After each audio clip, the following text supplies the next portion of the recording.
pagi yang terhormat dan Satgas Brimob KSPN Purwokerto yang kami hormati, teman-teman OPD, LOPD, bapak-bapak perwakilan dari Ketua DPC SPK Kabupaten Cilacap, mewakili teman-teman dari beberapa pimpinan unit kerja yang membawai ada di dalam beberapa 16 perusahaan yang ada di Cilacap ini. Kami hadir di sini hanya ingin meminta sebuah bukti kembali apakah hubungan emosional kami para buruh dengan Pak Bupati masih cukup dekat. Saya yakin bahwa hubungan ini masih dekat. Tapi mari kita buktikan hari ini dengan apa yang akan kami sampaikan. Karena sebelum ini pada saat pemilu kami mencoba membawa Bapak untuk kami beri amanah untuk dapat menerima aspirasi kami bagaimana masyarakat. Dan khususnya kami selaku masyarakat buruh, hari ini kami tidak berurusan dengan yang berusaha. Tapi amanah kami yang sudah kami sampaikan kepada Pak Bupati, hari ini kami ingin mempertanyakan kembali, Pak. Kenapa kami harus mempertanyakan? Pada saat pemilu kami dianggap pacar oleh Bapak, dianggap pacar oleh para anggota dewan. Kita punya sebuah hubungan dekat karena sejalan dengan pemikiran kami memberikan amanah kepada Bapak. Tapi hari ini kami butuh sebuah bukti, apakah Bapak masih menganggap kami atau Bapak memang lagi berselingkuh dengan DPRD seperti pemerintah pusat antara DPR dan pemerintah melakukan sebuah tindakan menerbitkan sebuah aturan undang-undang yang tidak mengakomodir kepentingan masyarakat. Saya tidak percaya kalau di saat ini tidak mau mengakomodir, saya tidak percaya. Tetapi ketidakpercayaan pun masih ditunggu oleh teman-teman, terbukti apa enggak? Itu permasalahannya. Oleh karena itu, beberapa hal yang perlu kami sampaikan bahwa kami merasa Omnibus Law Undang-Undang Cipta Kerja ini sesuai Presiden sampaikan, saya tidak pernah mengatakan apa yang disampaikan Presiden itu sesuatu yang salah. Tetapi saya harus garisbawahi apa yang disampaikan Presiden tidak lengkap. Karena yang disampaikan semua pasal ayat yang ada di sana clear, tertuang, tersurat dan tersirat di dalam Undang-Undang Omnibus Law. Yang menjadi permasalahan di dalam pasal ayat yang disampaikan oleh Bapak Presiden tidak dilengkapi dengan beberapa korelasi pasal dan ayat yang ada di Undang-Undang Omnibus Law. Dan kami mencoba membuktikan dengan beredarnya beberapa pemahaman melalui media sosial bahwa perjuangan kami adalah kuat. Ini akan kami buktikan. Kami siap melakukan kajian ilmiah bersama. Dan kami telah melakukan kajian ilmiah itu. Yang pertama, bahwa uang pesangon dikurangi. Itu jelas. Di Undang-Undang Omnibus Law menyebutkan menjadi 25, 19 ditanggung perusahaan, yang 6 ditanggung oleh BPJS Ketenagakerjaan. Yang menjadi pertanyaan, sebelumnya Undang-Undang 13 itu menyatakan bahwa pesangon 32 kali, sekarang menjadi 25 kali, itu pun yang 6 harus ditanggung BPJS. Pertanyaannya, BPJS dari mana duitnya? Kalau JHT clear, itu asuransi, semacam asuransi, jaminan sosial, bukanlah sebuah pesangon. Pesangon adalah hak pekerja pada saat terjadi sebuah pemutusan hubungan kerja. Kalau dinyatakan pesangon hilang, tidak ada di Omnibus Law, tetapi pengurangan pasti. Tapi apakah benar pesangon akan menjadi hilang? Bisa jadi. Karena apa?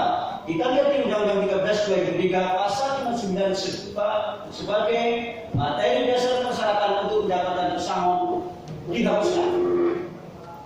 Kalau persyaratan untuk mendapat pesangon sudah dihapuskan, dibuat sebuah aturan yang hanya menurunkan gradasi kesejahteraan itu. Ini yang perlu kami bertanya. Itu permasalahan pesangon. Kemudian ada beberapa masalah terkait PHK sepihak yang dengan semudah. Kita coba berpikir bahwa di dalam Omnibus Law menyatakan bahwa tidak ada PHK sepihak. Kata siapa? Ada korelasi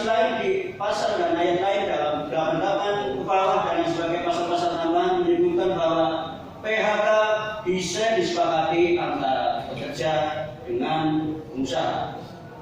Kok tidak disepakati dengan serikat pekerja? Ada indikasi menghilangkan serikat pekerja, Pak. Kalau perusahaan bicara dengan pekerja pada posisi lemah, otomatis akan bicara dengan usaha gelem kaku, ora gelem kaku, apa yang terjadi?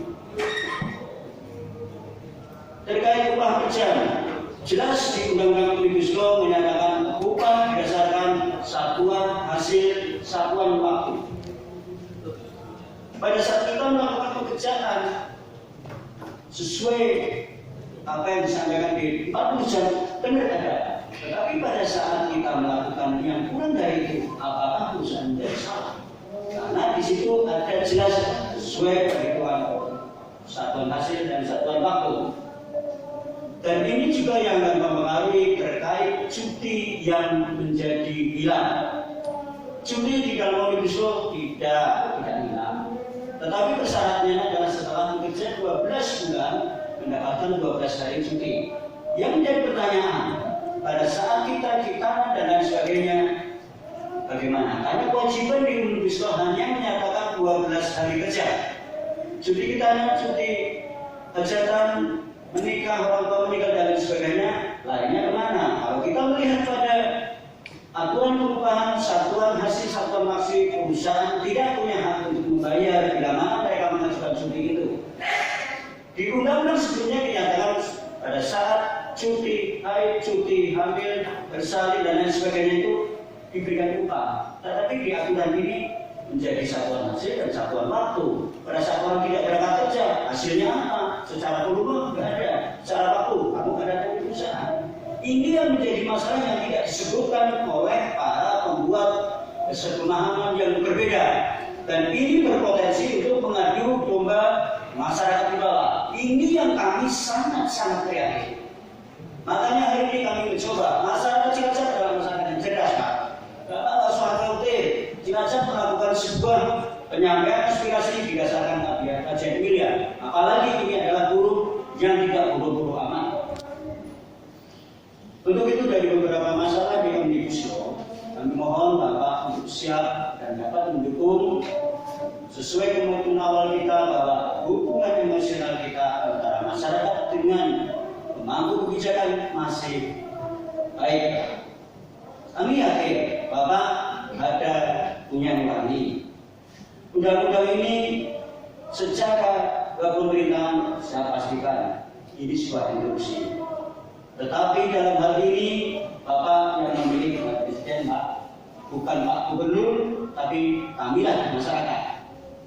Sehingga kalau Bapak hanya mendengarkan Presiden atau Gubernur, kurang bijak. Karena Bapak berkomitmen untuk ke depan mendapatkan amanah untuk mensejahterakan masyarakat Cilacap.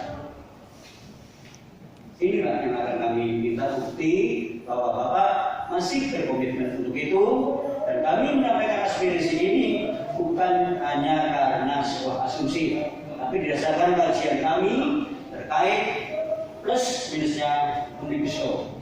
Kami menyatakan Omnibus Law tidak jelek semua. Ada beberapa materi-materi di klaster lain yang positif, seperti di perkebunan dan lain sebagainya, ada beberapa. Makanya kami hanya menyampaikan karena kami bekerja, yang kami sampaikan adalah klaster ketenagakerjaan, poin-poinnya pun di pasal ayat yang hanya akan menjadi gradasi kesadaran terhadap masyarakat buruh, khususnya Cilacap. Saya rasa kurang bijak kalau saya terlalu banyak ngomong, walaupun teman-teman masih menunggu apa yang akan menjadi keputusan kita hari ini, kesepakatan kita.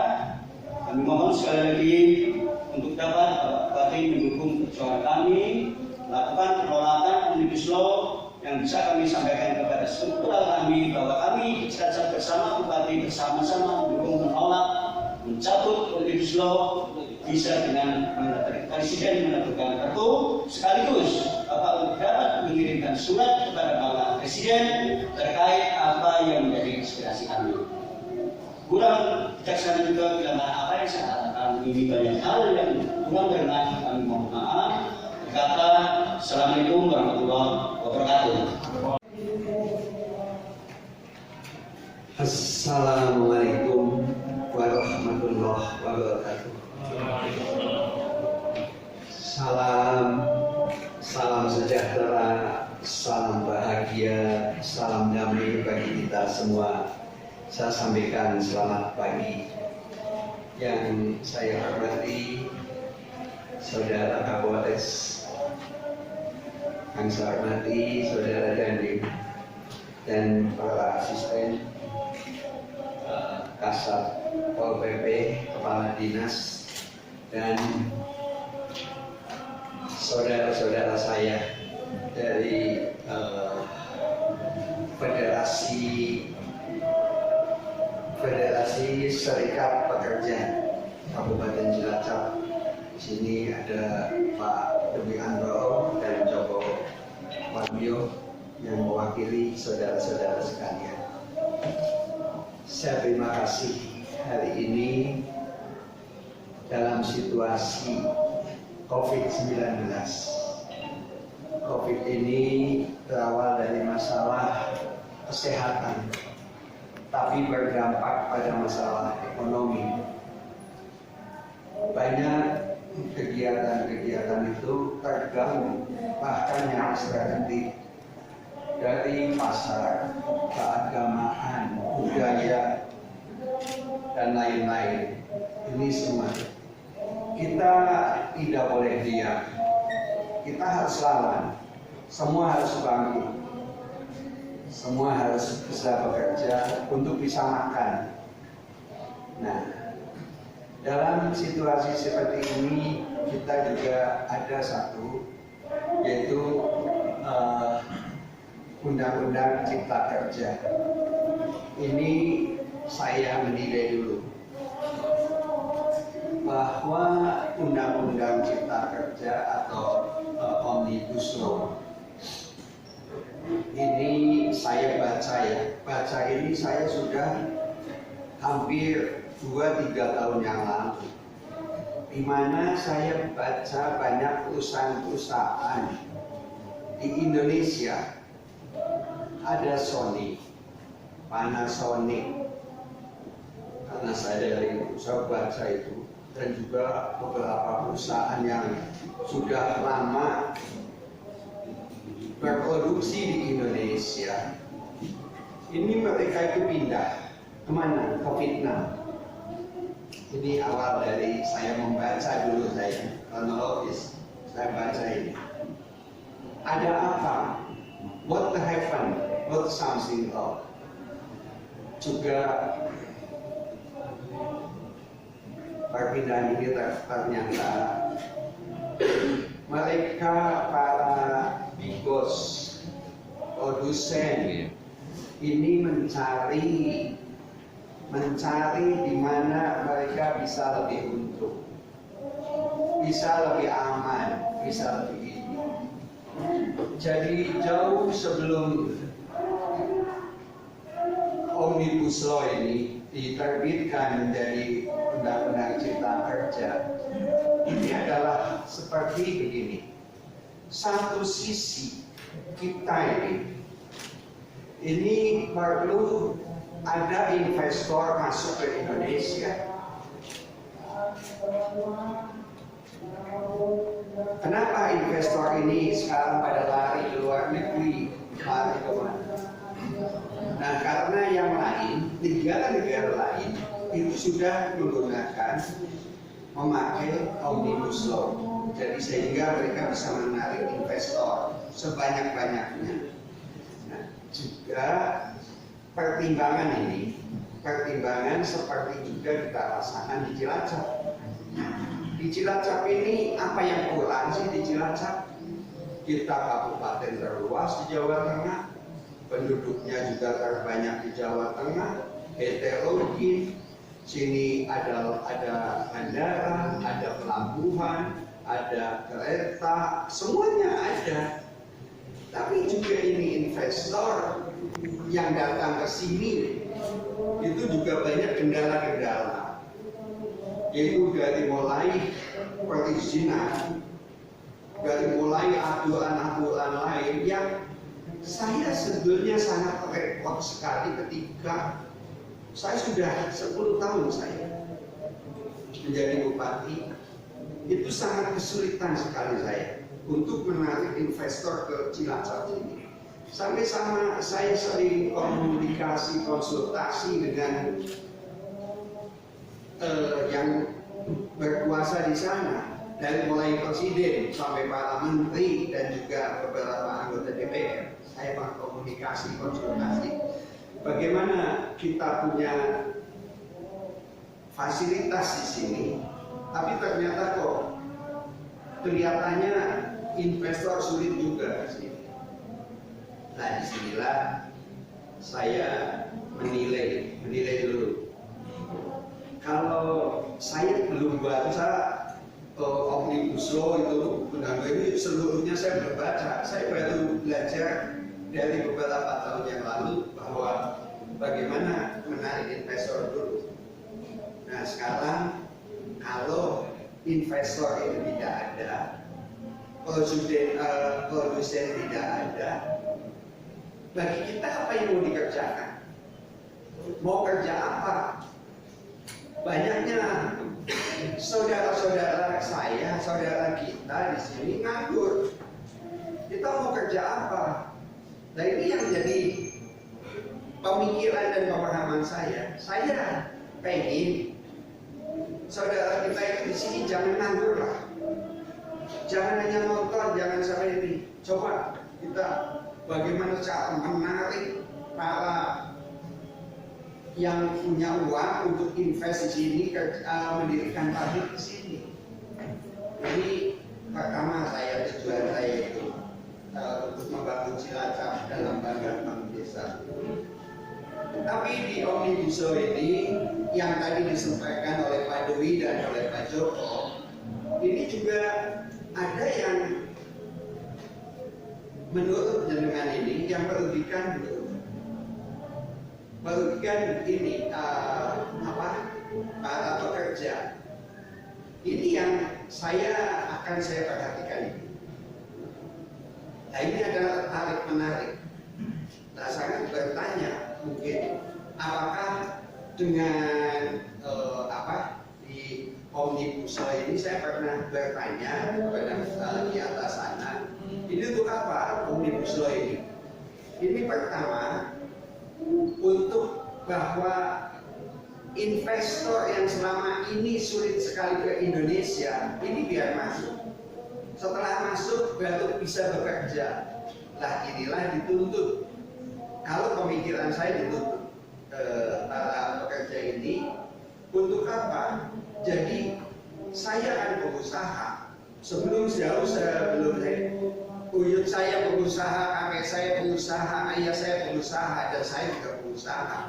Tapi pengusaha ini dia akan hidup, tentaranya, polisinya adalah para pekerja. Kalau para pekerja ini bisa bekerja sama dengan pengusaha, dengan owner, maka perusahaan ini akan hidup.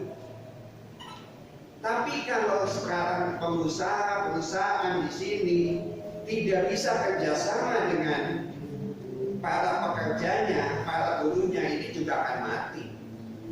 Ini dua-duanya sebenarnya sangat membutuhkan. Saudara butuh perusahaan, dengan perusahaan juga butuh saudara sekalian. Gak mungkin itu. Saya bicara dengan hati saya sebagai pengusaha. Jadi penting. Nah, saya mau belain siapa? Belain pemerintah, belain buruh. Ini dilema yang sangat sulit. Tadi saya suruh menjawab. Saya satu badan. Badan ini satu, yaitu antara presiden sampai bupati, ini satu badan. Mungkin presiden kepalanya, gubernur dan menteri itu. Tapi saya sebagai bagian dari badan itu, badan yang tidak bisa terpisahkan. Saya dipilih oleh saudara-saudara sekalian. Tadi yang menjadi teman, menjadi ini betul. Tapi saya dilantik oleh presiden atas nama presiden oleh gubernur. Saya memakai lambang negara. Nah, kalau sudah pakai lambang negara, berarti kita harus patuh karena ada di atas saya yang pakai lambang negara ini. Ini perlu ditahu. Jadi apa yang sampaikan oleh Pak Presiden, karena saya pakai lambang negara, saya harus patuh kepada Presiden, kepada Gubernur. Dan ini ada hierarki yang harus kita patuhi. Tapi satu sisi saya juga harus membantu memperhatikan nasib saudara-saudara sekalian. Satu sisi ini. Jadi saya patuh karena ini baik sebagian masih jadi satu bagian tubuh dari saya pemerintahan. Tapi satu sisi saya juga perlu saudara-saudara sekalian untuk membangun jenazah ke depan. Bapak Ibu sekalian, saya belum baca yang Bapak kasihkan saya, nggak sempat saya baca sekarang. Tapi saya nanti setelah ini akan saya baca. Jadi saya bertanya ke saudara sekalian, seandainya Omnibus Law ini tidak semuanya jelek, yakinlah pemerintah itu, anggota dewan yang terhormat di sana juga dia sudah dengan pemikirannya bagaimana untuk mensejahterakan masyarakat, mensejahterakan rakyatnya. Dia dengan segala resiko mungkin pertimbangan. Ini adalah tarik menarik. Tapi kalau ada yang tadi kurang cocok, ada yang merugikan, ada yang ini juga harus dipertimbangkan. Nah, pertimbangan itu nanti saya tidak bisa menolak semuanya, karena semuanya tidak semuanya jelek. Tapi saya harap ada pasal-pasal yang tidak Bapak sekalian tidak setuju lah, atau merugikan saudara sekalian, itu saya setuju untuk di judicial review ini penting. Saya bukan sebagai ini. Jadi beginilah, bukan apakah dengan demo dengan saya tanda tangan ini akan mengubah, ini pertanyaannya, akan mempengaruhi keputusan yang di atas sana. Ini kita pikirkan, saya tanda tangan, saudara tanda tangan, diusulkan. Ini semuanya kembali ke sana. Dan apa yang diputuskan di sana, saya bagian dari itu. Ini penting saudara catat ini. Jadi saya akan tetap, walaupun seperti apa, saudara adalah yang dekat dengan saya. Bukan yang sana, tapi dekat dengan saya. Tapi saya setuju ya. Dengan apa tadi saudara-saudara sekalian, ada banyak hal yang tidak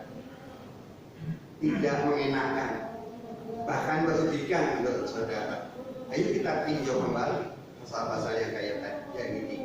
Kan kita ada MK, ada MA, ada apa, banyak lah. Masih bisa kita usulkan ke DPR. Ini pekerjaan DPR, pekerjaan sana. Tapi saya akan bantu saudara sekalian